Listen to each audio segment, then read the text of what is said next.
Hello champions, welcome to math दिमाग वाला। हाँ, इससे पहले हमने क्या किया था बच्चों, क्वाड्रिलेटरल चैप्टर के एनसीईआरटी क्वेश्चंस करवाया था मैंने। एक्सरसाइज नंबर 8.1 पूरा मैंने कंप्लीट करवा दिया। आज हम क्या करने वाले हैं, 8.2 स्टार्ट करने वाले हैं। So without wasting time let's start. Okay, 8.2 question number 1 क्या कहता है बच्चों। होप आपने सॉल्व कर लिया होगा बच्चों। बहुत सारे बच्चों आपने बहुत सारे चैंपियंस हमारे ऐसे हैं जिन्होंने पहले से ही सॉल्व कर लिया होगा और कुछ डाउट्स भी निकले होंगे। तो क्या करो, पेन और कॉपी उठाओ। अगर आपने सॉल्व कर लिया है तो आप अपने डाउट्स क्लियर करो, और नहीं किया है तो मेरे साथ सॉल्व करते जाओ। Okay, so let's start. Question number 1, ABCD is a quadrilateral in which. देखो, एक फिगर दिया हुआ है क्वेश्चन नंबर 1 में। आपकी एनसीईआरटी बुक में भी दिया होगा ऐसा क्वेश्चन, है ना।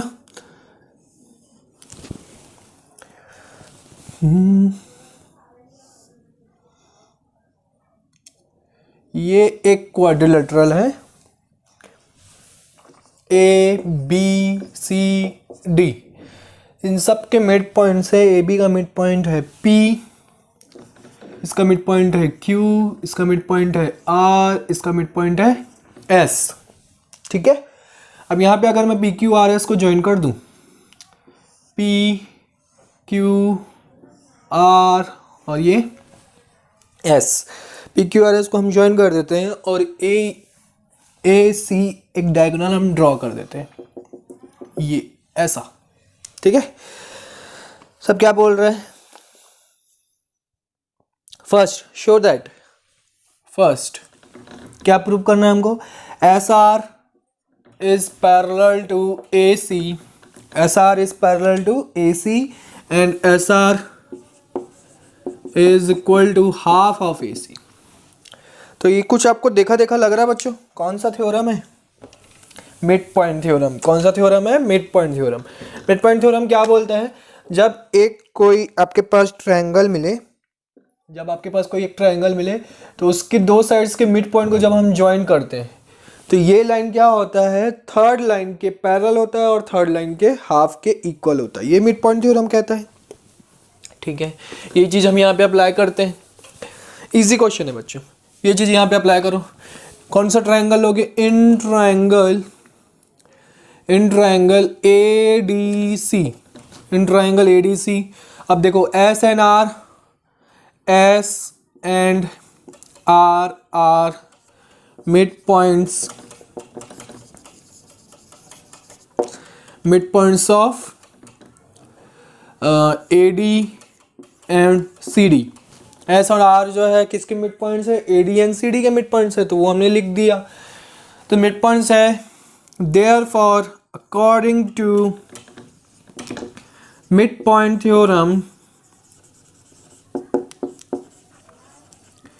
मिड पॉइंट थ्योरम क्या हो जाएगा, according to mid point theorem क्या हो जाएगा, SR is parallel to AC हो जाएगा and SR is equal to half of AC।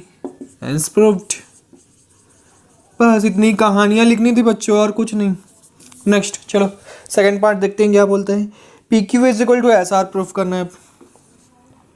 PQ is equal to SR, ये प्रूफ करना है। PQ is equal to SR कैसे प्रूफ करेंगे, सेम आप क्या कर लो, सिमिलरली इन ट्रायंगल कौन सा ट्रायंगल, आप ABC। Similarly in triangle ABC क्या हो जाएगा, देखो P और QB क्या है, मिड पॉइंट्स है, तो हम सिमिलरली करके, ये सारी चीज़ें दोबारा लिखने की जरूरत नहीं है, हम सिमिलरली करके लिख सकते हैं।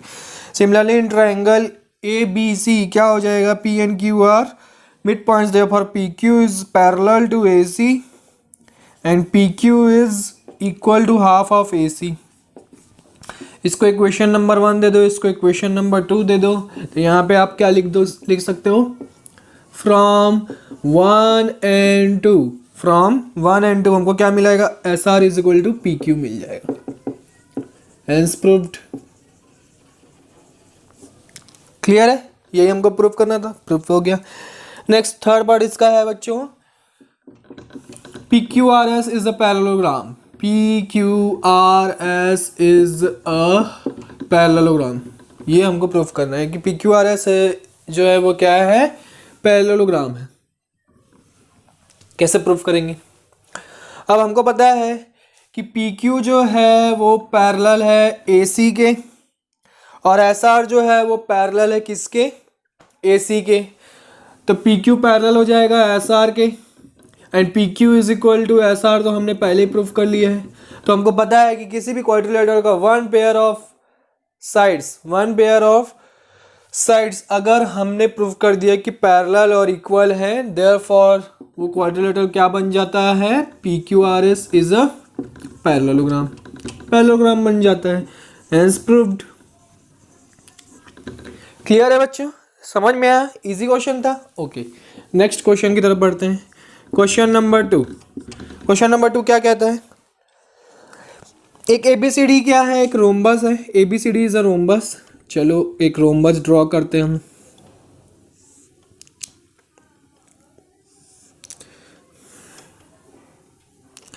ये रोम्बस है हमारा ABCD is a rhombus. PQRS are the mid points of, ये PQR and PQRS the midpoints of show that the quadrilateral PQRS is a rectangle। अब हमको ये प्रूफ करना है कि ये PQRS जो बीच में एक क्वाड्रिलेटरल बन रहा है वो क्या है, रेक्टेंगल है। ठीक है, okay, let's proof. PQRS rectangle बनता है कि नहीं बनता है? तो रेक्टेंगल की प्रॉपर्टी क्या कहती है? रेक्टेंगल की प्रॉपर्टी ये कहती है कि ऑपोजिट साइड्स जो होते हैं वो क्या होते हैं, इक्वल होते हैं एंड पैरेलल होते हैं, और each angle will be 90 degree. ठीक है, तो ये प्रॉपर्टी कहती है अगर ये चीज़ हमने प्रूफ कर दी तो ये PQRS क्या हो जाएगा, रेक्टेंगल हो जाएगा। ठीक है, तो लेट्स प्रूफ। कैसे प्रूफ करेंगे? अगेन मैं क्या करूँगा, सबसे पहले हम क्या करेंगे, मिड पॉइंट थ्योरम से सॉल्व कर सकते हैं क्या? चलो मिड पॉइंट थ्योरम से सॉल्व करेंगे, वो ज़्यादा बेटर रहेगा। ठीक है, ये हम मिड पॉइंट थ्योरम से इजीली सॉल्व हो जाएगा।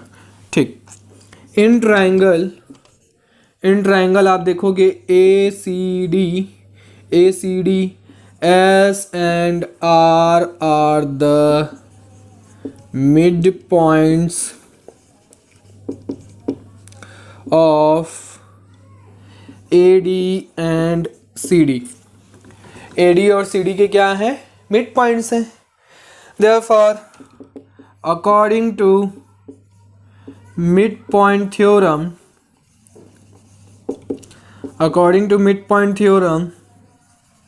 क्या हो जाएगा, SR is parallel to AC and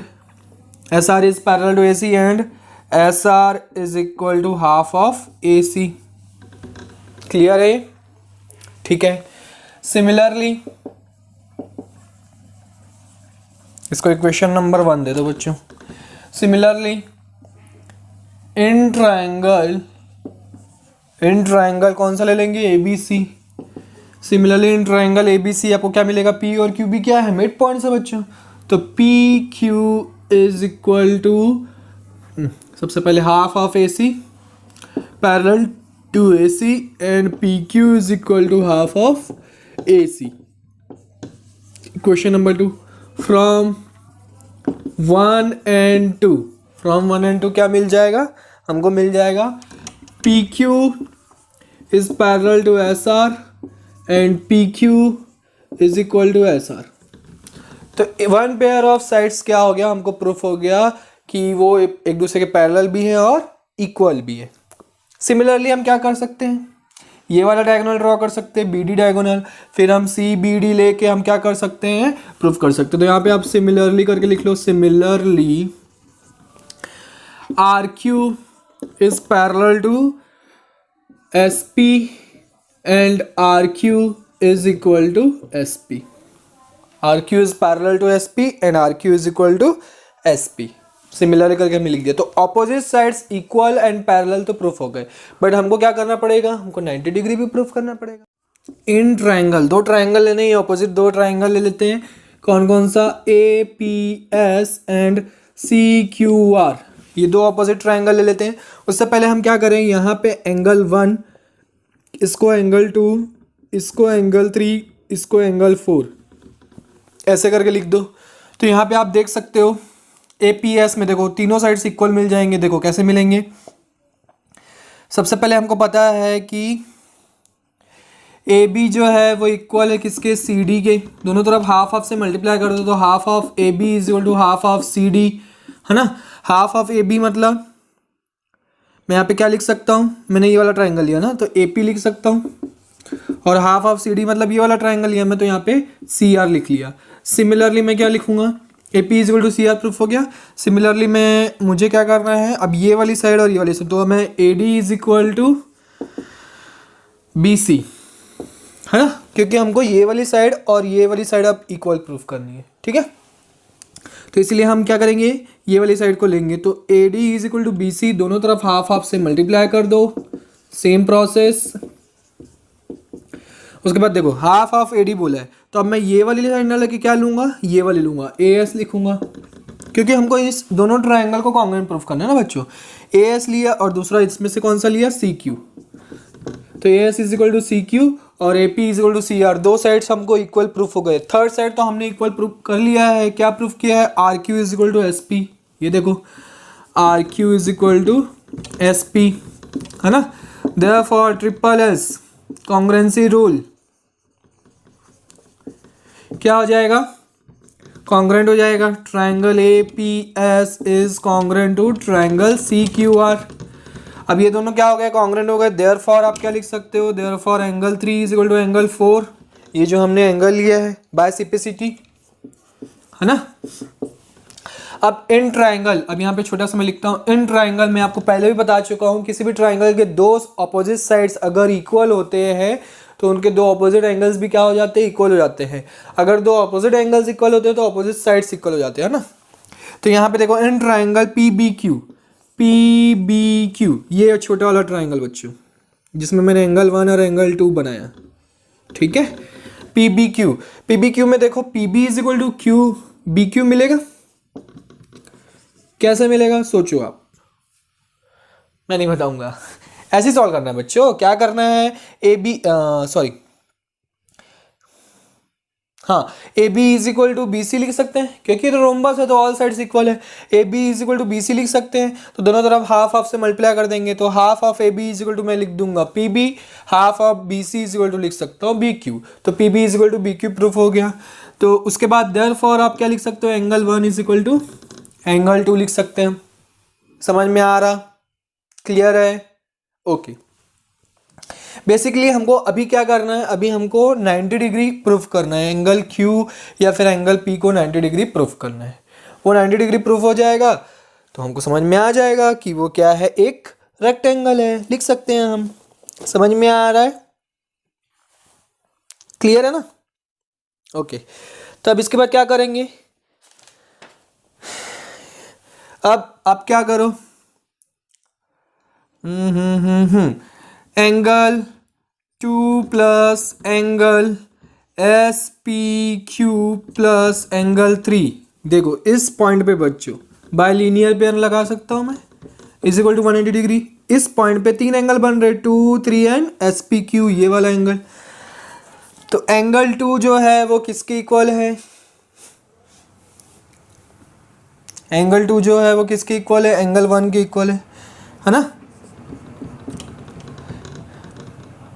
किसके इक्वल है बच्चों, वैसे मैं क्या लिख सकता हूँ, angle 1 is equal to angle P Q R plus, देखो इस पॉइंट पे क्यू पॉइंट पे angle 1 plus angle P Q R plus angle 4 is equal to 180 degree. यहाँ पे भी लीनियर पेयर लगा दिया, समझ में आ रहा है। अब दोनों को हम क्या कर लेंगे, इक्वेट कर लेंगे। थोड़ा सा मैं रब कर देता हूँ, ठीक है। दोनों को हम क्या कर लेंगे, इक्वेट कर लेंगे। तो इक्वेट करोगे बच्चों तो क्या मिलेगा, angle 2 plus angle S P Q plus angle 3 is equal to angle 3 is equal to angle 1 plus angle P Q R plus angle 4। तो एंगल 4 जो है वो एंगल 3 के इक्वल है, एंगल 1 जो है एंगल 2 के इक्वल है, तो हमने इक्वल है तो कैंसिल आउट कर दिया। एंगल एस पी क्यू जो है किसके इक्वल हो जाएगा, एंगल पी क्यू आर के इक्वल हो जाएगा, है ना। अब चूंकि देखो P Q R S is a parallelogram, P Q R S क्या है, पैरेललोग्राम है।